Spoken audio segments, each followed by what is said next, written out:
Lessons with Miss H, and today we're doing page 203, Unit 5, Week 1. So today we're going to focus on comprehension and fluency. So let me remind you about the spade strategy, all right? First thing we always do before we read an article or a story is we survey the text. We examine the title. Based on the title, we can start creating inferences or predictions about what type of story we're going to read, right? We look at the illustrations, text features. For example, if there's a photograph, if there are bold words, if there's headings, right? And using the features of the text, we create a prediction, right? So our prediction should be based on what we surveyed in the text: title, photographs, illustrations, etc. Then, the first time we read the story, we're going to determine an understanding of the text. So we're going to annotate the text. We're going to write in there the key ideas and details, right? Then, after that, the fourth step is we're going to dissect the questions. And we're going to do that Friday, not today. Today's Wednesday. And based on the type of question we've dissected, we're going to determine whether or not if we could find the answer in the story or if we have to guess and infer the answer, right? So then, if the question is explicit, we identify the concrete text evidence to answer it. In other words, we go back in the story and find the answer. If the question is implicit, that means implied, that means you have to do a guess, an inference, draw a conclusion. We have to find a text evidence statement, a sentence in the story that gives us the clue that we need to determine the answer to that question, all right? But today we're only going to focus on survey the text, write a prediction, and annotate the text. And remember, you need to watch this video today and tomorrow, Thursday, so that you practice annotations as many times as you can and you improve your fluency and your comprehension with me, okay? So the first thing we're going to do is look at the text features. We're going to survey the text. So I see a title.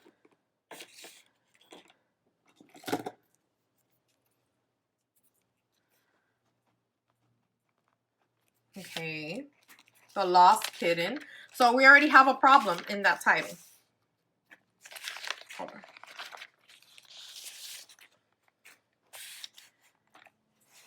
Then I see a little girl that looks happy with a little kitten.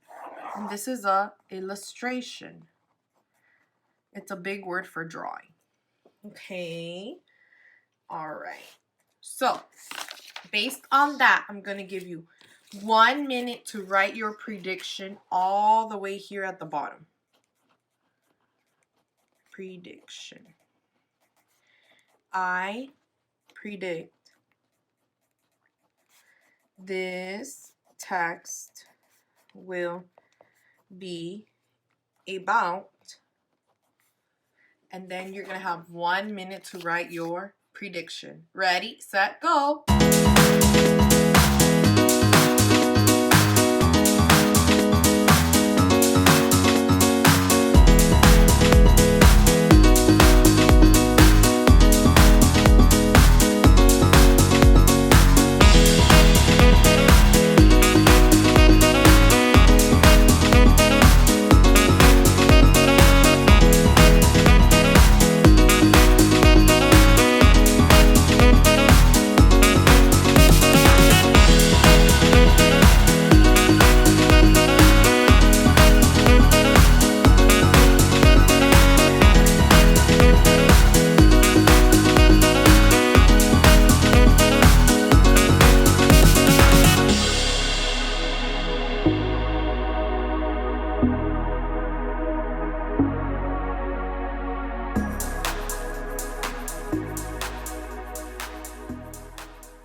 Awesome sauce. Now I'm going to tell you my prediction. I predict this text will be about a girl who finds her lost kitten.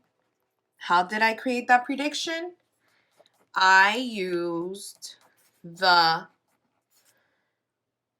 title and illustration to create that prediction. Create that prediction. So my expectation is that this part here is different than mine, right? Or maybe it's a little similar, and that's okay. So if you have a prediction, put a check mark next to it, all right? I'm going to give you 1 minute to fix or add to your prediction.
All right, so now I'm going to give you 5 minutes to annotate the text, okay?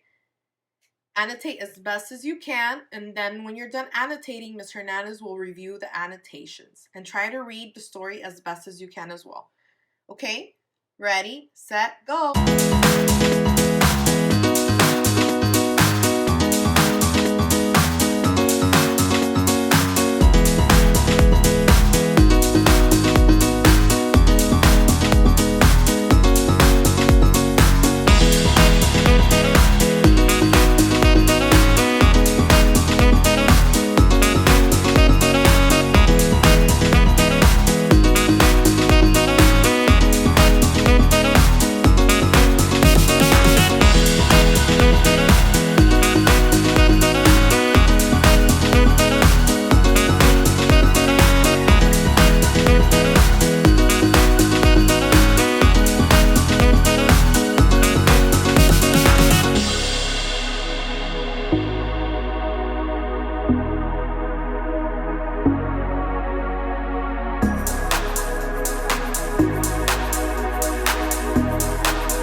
All right, so now we're going to move to the annotate section of our spade strategy.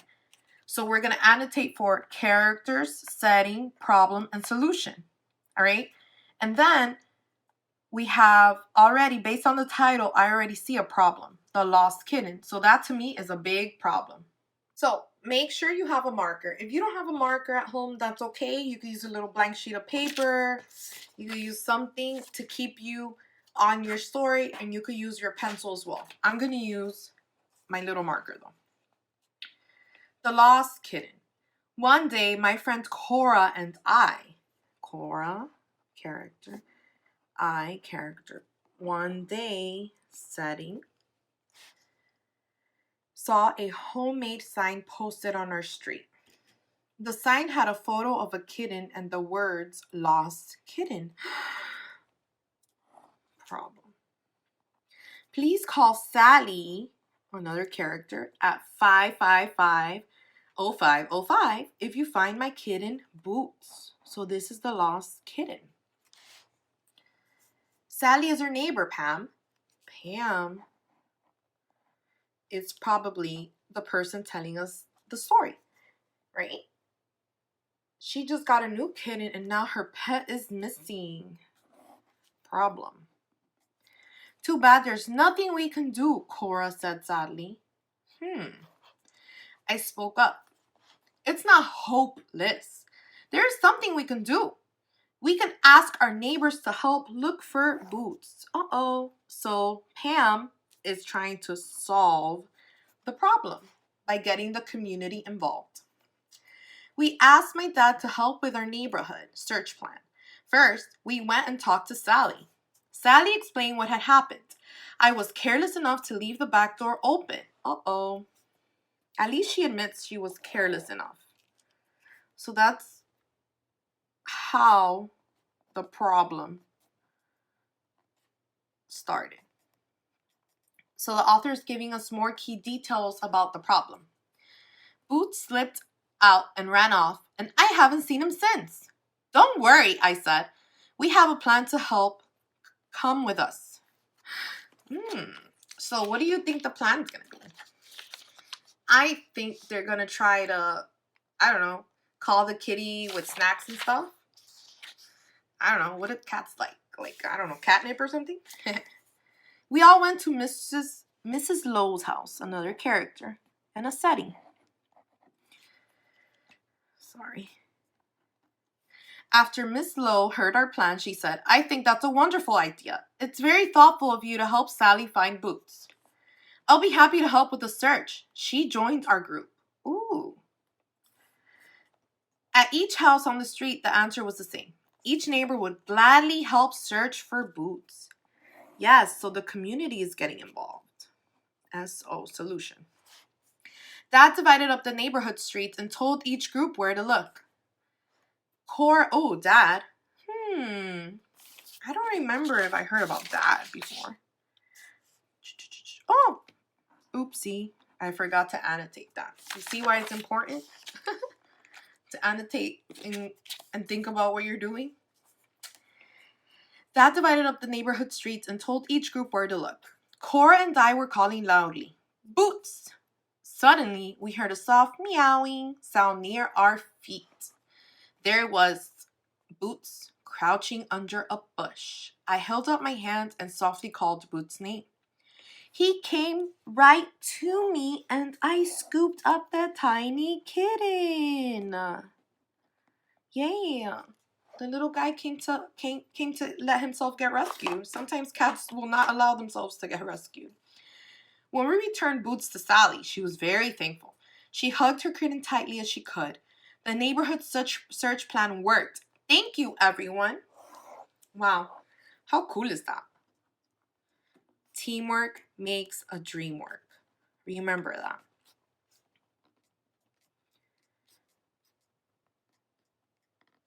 And this is a perfect story to read this week because if you think about it, all your teachers right now are on Class Dojo, right? Me, Miss Doyle, me, Miss Seymour, Miss Cat, Miss Corredera, Miss Blanco, Miss Ortiz, Miss Roku, Mr. Rivera, Coach Reyes, and Miss Katrina, the art teacher. We're all connected on Dojo, and we're all trying to make sure that you are learning your best and doing your assignments at home every day, okay? Because teamwork makes a dream work, and we want you to be successful in school, all right? So if I've already done the annotation of the text, so remember, let's review. So it is imperative or important, right? That's another word for it, a synonym for it, to survey the text. That way you are predicting, you're going to be able to predict what the story might be about.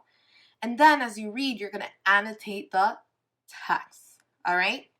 Don't forget to hit that notification bell to stay up to date with the latest homework vids. And don't forget also to stay, what's the word? I'm looking for a good word. To stay up to date with the SAT prep videos, because my expectation is when we come back to school, that's what we will be looking and learning at, okay? Until next time, bye!